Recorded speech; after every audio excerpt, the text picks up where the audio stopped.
Getting around the game can be difficult on a level 3, as a lot of transportation methods are locked behind quests or combat we can't do. But don't worry because there's still plenty of ways to get around the game quickly. Here's all the different teleport options we can unlock on a level 3. Starting off, we have 5 different skill capes, and unlocking them is pretty simple. Just get 99 in the skill and buy the cape from the respective skill master. First up is the Construction Cape, which is widely regarded as one of the best capes in the game. We have access to all of its teleports other than Prifddinas. I use this cape all the time for clues, and I nearly always have it on my back. Even though we can't build most of the teleports in the POH, this is still one of the most useful capes to have in my opinion. This cape can be bought from any estate agent. Next up we have the Crafting Cape, which is going to be our fastest way to bank, as well as quickly get us to the balloon transport system. Spoiler alert for later in the video. Another one of the best capes in the game, I also have one of these on the cape rack in my POH. This cape can be bought from the guy in the crafting guild, don't forget your brown apron. Next we have the Farming Cape, which teleports you to the farming guild.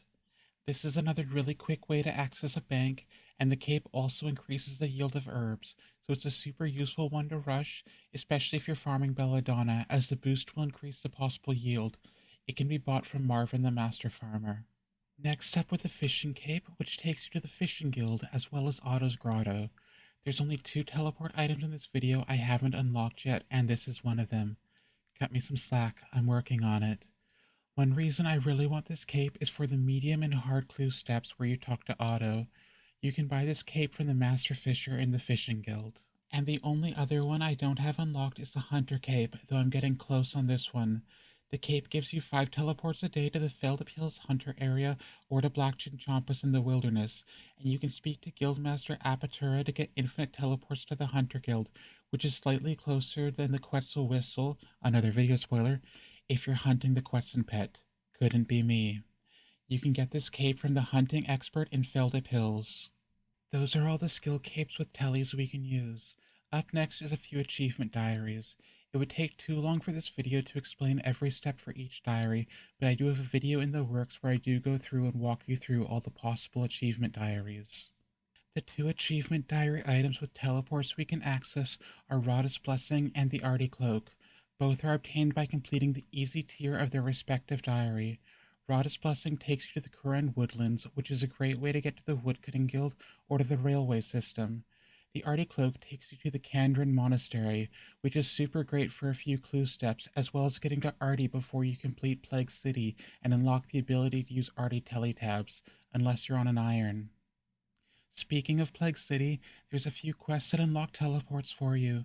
Enlightened Journey unlocks a balloon transportation system. After completing the quest, you'll have to unlock the different teleport locations by going to Intrana and flying to them. Quest Helper will show you the route, something I didn't know until I was making this video. I always use the wiki. Completion of the Forsaken Tower will let you use the Lovakanj Railway for free.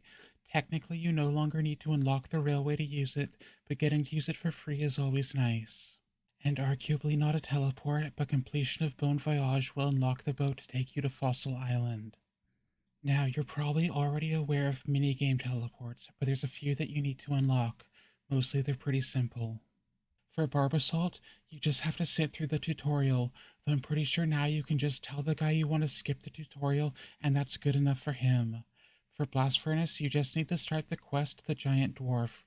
Running from Relica, you enter the cave and speak to the Dwarven Boatman and ask him to take you to Keldagrim. Doing this also unlocks the Keldagrim minecart system, which I've never used once except to get to Keldagrim from the Grand Exchange. For Fishing Trawler, it requires 15 fishing to teleport to.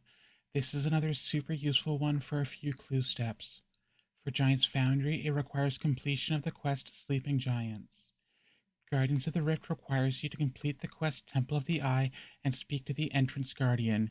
You can also get a teleport that takes you to the GOTR lobby from getting a necklace from an intricate pouch and then taking it to the Lumbridge Guide. Nightmare Zone is a bit trickier. You have to beat 5 quest bosses, otherwise it tells you your brain is insufficiently experienced, which is one of the funniest messages I've seen pop up in my chat box. Currently there's 8 bosses we can unlock.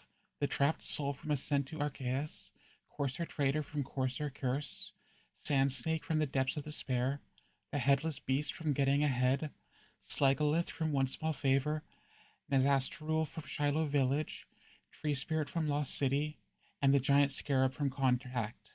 Some of these might be a little tricky, but they can all be defeated without gaining combat XP. Completion of the Ratcatcher's quest unlocks the Ratcatcher's teleport, believe it or not. This is actually 4 teleports in one. This is one of my least favorite quests of all time, but the teleports you get from it can be incredibly helpful.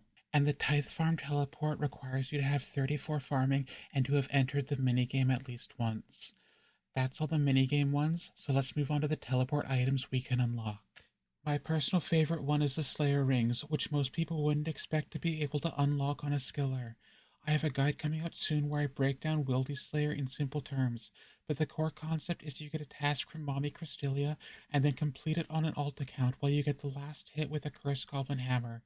JCW has an excellent guide on this, which I'll link below. You'll need to do a total of 10 tasks to get enough points for Ring Bling, the perk that lets you make Slayer Rings, assuming you don't skip any tasks. This seems like a lot of work, but it's easier than you would expect, and you'll unlock one of the coolest teleport items a level 3 can get. But having cool teleports is a lot better when you can flex them, and the Skull Scepter is great for that. I have a guide link below on how to unlock it in detail, but essentially you have to get 4 pieces from defeating monsters in the Stronghold of Security and combine them. Don't forget to get it imbued by speaking to the spirit at the bottom of the Stronghold. Another cool flex piece is Gomel's Hilt, which you can get from speaking to Gomel outside the Warriors Guild. One small catch is that you have to complete the easy tier of combat achievements first.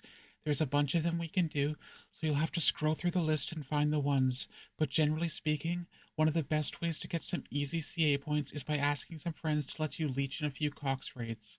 I unlocked the medium hilt yesterday, and I totally didn't write this whole video so I could brag about it. And while you're getting your Cox boosted, try really hard to get lucky and get the Ancient Tablet, which you can use on Zarek's Talisman to unlock a quick tele back to Chambers, as well as a quick way to get to the Lovakenge minecarts. You can unlock Zarek's Talisman by thieving from the stone chest, or if you'd like, you can also kill Lizardman Shamans, your choice. There's also the dig site pendant, which you can get from cleaning museum finds.